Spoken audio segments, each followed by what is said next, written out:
Assalamualaikum warahmatullahi wabarakatuh. Perkenalkan, nama saya Adinda Rusamsi dengan nomor NIM 2002050445. Saya mahasiswa Prodi Farmasi angkatan 2020 kelas B dengan mata kuliah Mikrobiologi Farmasi.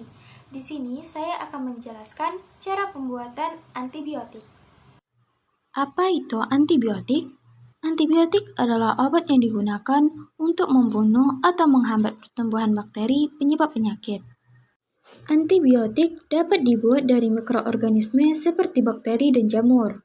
Antibiotik hanya dapat digunakan untuk bakteri dan tidak dapat digunakan untuk membunuh mikroba penyebab penyakit lainnya seperti virus, jamur, parasit, dan protozoa. Antibiotik yang berasal dari jamur dan bakteri. Yang pertama, jamur Penicillium notatum dan Penicillium chrysogenum yang dapat menghasilkan antibiotik penisilin. Yang kedua, jamur Penicillium grisofulvum yang dapat menghasilkan antibiotik grisofulvin. Yang ketiga, jamur Aspergillus fumigatus yang dapat menghasilkan antibiotik fumagillin. Yang keempat, jamur Cephalosporium sp yang dapat menghasilkan antibiotik cephalosporin. Yang kelima, bakteri Streptomyces griseus yang dapat menghasilkan antibiotik streptomycin. Yang terakhir, bakteri Bacillus brevis yang dapat menghasilkan antibiotik tirosidin.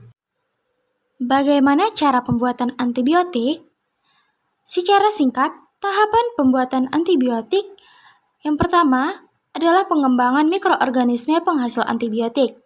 Yang kedua, mikroorganisme dimasukkan ke dalam bejana fermentasi dan ditambah nutrisi agar berkembang dengan cepat.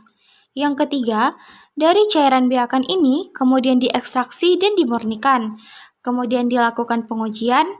Dan keempat, formulasi. Dan yang kelima, pengemasan dan pelabelan antibiotik. Selanjutnya, penjelasan tentang tahapan pembuatan antibiotik. Yang pertama, mikroorganisme penghasil antibiotik dikembangkan. Kultur dimulai dengan menempatkan sampel mikroorganisme ke dalam tangki fermentasi yang berisi nutrisi pemacu pertumbuhan. Selama fermentasi, mikroorganisme terus tumbuh dan mengeluarkan sejumlah besar antibiotik yang diinginkan. Tangki benih dilengkapi dengan mixer untuk menjaga media pertumbuhan tetap aktif dan pompa untuk mengalirkan air yang disterilkan. Kemudian, dilakukan isolasi, purifikasi, dan penyaringan.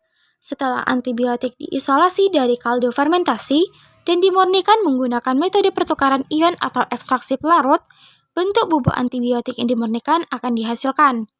Kemudian dilakukan uji coba. Zat diuji dalam tabung reaksi, apakah dapat mematikan kuman atau tidak. Kemudian, zat diujikan kepada hewan percobaan, termasuk diteliti efek sampingnya. Jika berhasil, barulah diujikan pada orang sakit dan selanjutnya dipasarkan. Kemudian, dilakukan formulasi tergantung bentuk sediaan antibiotik yang ingin dibuat dan dilakukan pengemasan dan pelabelan antibiotik.